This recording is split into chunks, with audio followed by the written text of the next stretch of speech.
They say money makes the world go round. But what if one family built the gears? In the shadowed corridors of European power, one name has echoed for over 2 centuries: Rothschild. To some, they are the architects of modern banking, visionaries who financed empires and built the foundations of global finance. To others, they are something far darker. A dynasty that pulled strings behind wars, governments, even revolutions. A name whispered in every conspiracy theory from the French Revolution to the modern Federal Reserve. But the truth, like their fortune, has always been hidden behind locked vaults and coded ledgers. So tonight, we open those vaults. This is the untold story of the Rothschild Empire, their rise from the ghettos of Frankfurt to the unseen thrones of world power. Welcome to Dark Secrets of the Rothschild Family. Our story begins in the narrow, cobblestoned alleys of Frankfurt's Judengasse, the Jewish ghetto of the late 18th century. It was a place where dreams were smaller than the houses that held them, and opportunity was a luxury very few could afford. Amid this world of poverty and restriction lived a man named Mayer Amschel Rothschild, a coin dealer, a father of 5 sons, and the unlikely architect of a financial dynasty that would one day span the world. Mayer was not born into power, but into precision. He studied rare coins, history, and the intricate networks of Europe's nobility. He understood something few others did, that money, not armies, moved history. By 1769, he had secured a small but powerful connection, the court of Prince William IX of Hesse-Kassel, one of Europe's wealthiest men. Mayer became the prince's trusted banker, managing his finances with an efficiency that earned both respect and secrecy. It was in those early dealings that Mayer laid the foundations of the Rothschild Empire, not through theft or conquest, but through trust, timing, and information. He taught his sons one rule: control the money, and you control everything. By the late 1700s, Europe was shifting like an earthquake beneath the old empires. The French Revolution had toppled kings. Napoleon's rise had redrawn borders. And in the chaos, Mayer saw opportunity. He sent each of his 5 sons to a different European capital, a plan as ambitious as it was brilliant. A Amschel remained in Frankfurt to oversee the family base. A Salomon went to Vienna, heart of the Austrian Empire. A Nathan set up in London, then the world's growing financial capital. A Karl established himself in Naples. And James, the youngest, was sent to Paris. Together, they became known as the 5 Arrows, a symbol of unity, strength, and strategy. Their communication network was faster than governments, their intelligence sharper than armies. While nations relied on slow couriers, the Rothschilds used a private web of messengers, coded letters, and trusted agents.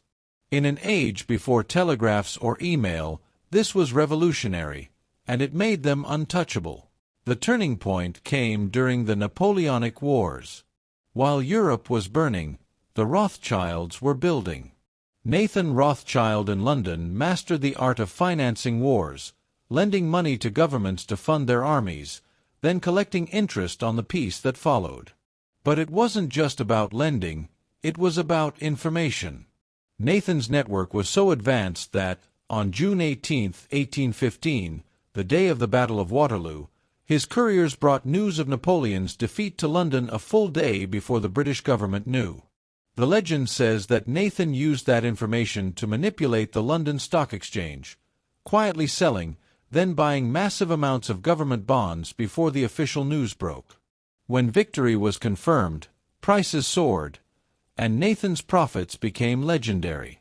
Whether that exact version is true or not hardly matters. What's undeniable is that the Rothschilds had proven something. Knowledge was power, and they controlled the flow of it better than anyone else in Europe.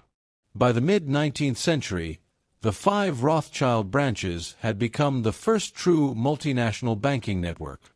They financed everything from railways and canals to governments and wars. They helped fund the Suez Canal, which connected Europe to Asia, a trade artery that reshaped the global economy. They provided loans to monarchs, negotiated peace treaties, and even helped stabilize currencies. If there was gold to move, a war to fund, or a deal to broker, a Rothschild was likely behind it. Even royal families came to depend on them. The Rothschild name became synonymous with money itself. Letters written by European nobles of the time often called them the bankers of kings and the kings of bankers. But power like that doesn't come without shadows. As their wealth and influence grew, so did the whispers. People began to wonder, could one family really wield so much control without shaping the world to their will? By the late 1800s, their influence stretched across continents, from London to Paris, Vienna to Naples. Their fortune was estimated to be greater than that of most nations. But beyond the gold and the glory, something deeper was forming, a myth. The Rothschilds were no longer just a family. They had become a symbol of power, secrecy, and control. A dynasty hidden behind the velvet curtains of European finance. And yet, this was only the beginning. Because while the public saw bankers behind closed doors, the Rothschilds were becoming architects of modern history itself. They say that power corrupts, but true power doesn't need to. It simply hides, in plain sight. By the late 19th century, the Rothschilds had become the silent pulse of Europe's economy. Their name was whispered in the gilded halls of palaces and shouted in the smoky chaos of trading floors. But while the world saw bankers behind closed doors, the Rothschilds were something else entirely, architects of influence. To understand their secrets, you must look not at what they built, but how they built it. Each branch of the family, in London, Paris, Vienna, Frankfurt, and Naples, operated as an independent empire. But their unity was absolute. No contracts, no formal boards, no written agreements. Only trust, sealed by blood and secrecy. The brothers shared intelligence faster than any government could. If Paris needed gold, London provided it. If Vienna required leverage against a monarch, Frankfurt supplied the plan. Their coded letters, written in Hebrew-German hybrids, encrypted with symbols only the family understood, carried the real currency of their empire, information. The Rothschilds didn't control nations through ownership. They controlled them through debt. When kings went to war, they borrowed. When governments rebuilt, they borrowed again. And almost always, the signature at the bottom of those loans was Rothschild. Each coin that changed hands tied nations to the family's invisible web, a web of obligations, interest, and silence. By the 1850s, it was said that the sun never set on the Rothschild bank. And yet, most citizens had never seen a Rothschild face. That was part of the design.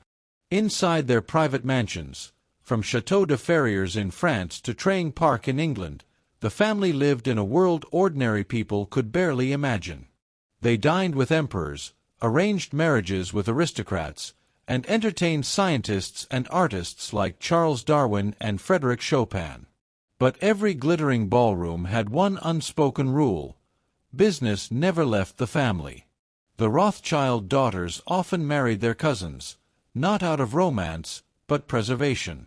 Keeping the wealth and control within their bloodline was a strategy as old as royalty itself.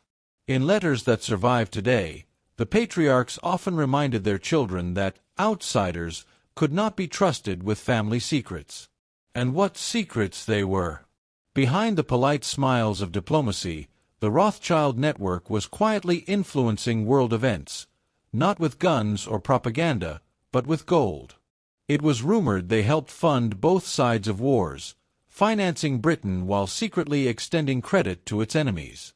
During the Crimean War, during Napoleon III's campaigns, and even during the American Civil War, their financial reach shaped strategies and rebuilt nations. Of course, no ledger openly proved this.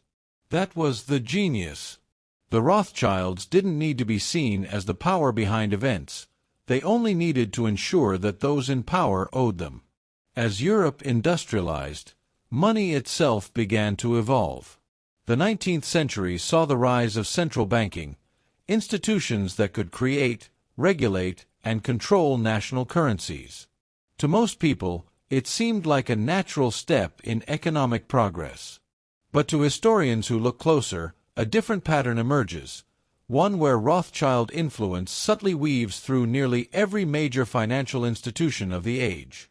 The Bank of England, long before it became a public entity, relied heavily on Rothschild financing. In France, James de Rothschild's Banque de France quietly became the government's financial heart. In Austria, Salomon's Vienna branch handled imperial bonds and war debts.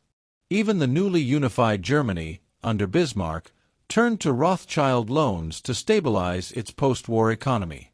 Each central bank appeared independent, but together they operated within a system the Rothschilds had designed. They understood something the rest of the world was only beginning to realize: that whoever controlled the supply of money controlled the direction of nations. But with immense power came suspicion.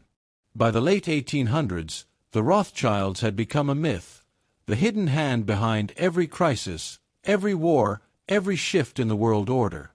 Pamphlets circulated across Europe claiming the family sought world domination through debt. Some of these theories were born from jealousy, others from fear, but all shared one truth: no other private family had ever wielded such global financial influence. And the Rothschilds' silence only deepened the mystery. They avoided newspapers, gave no interviews, and published no public accounts. Even today, much of their historical fortune remains unquantified.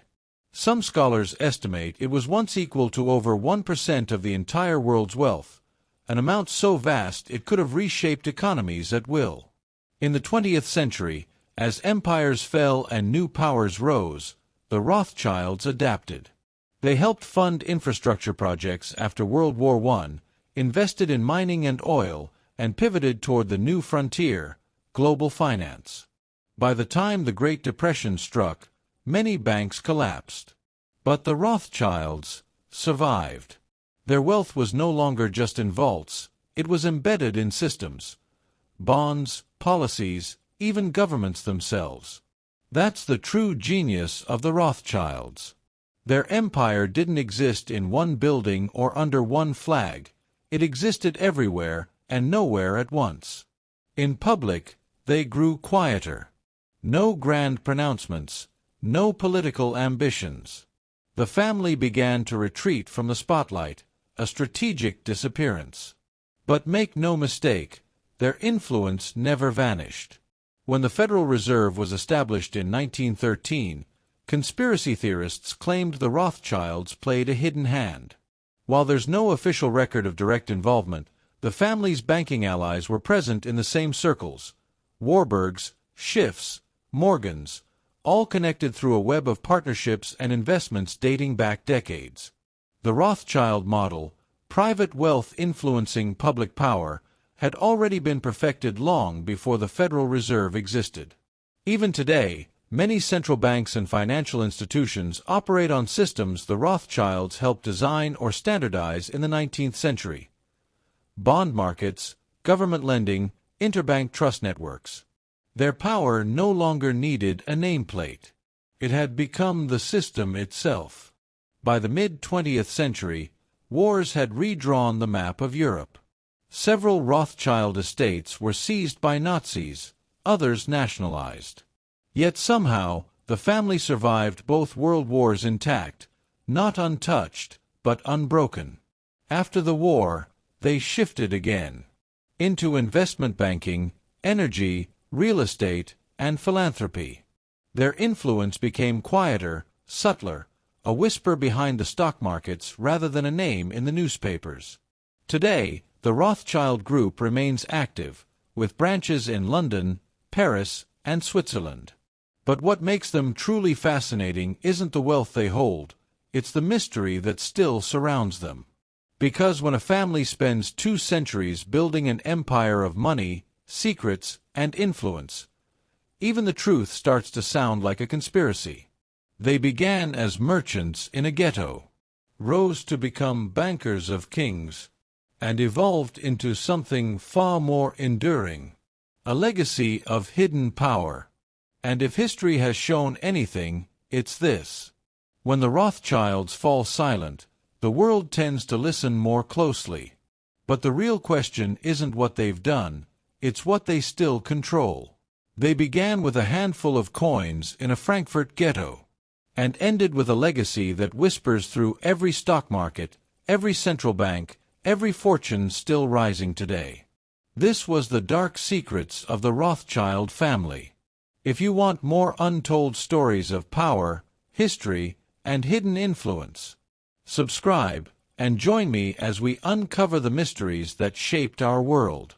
Because the past is never really gone.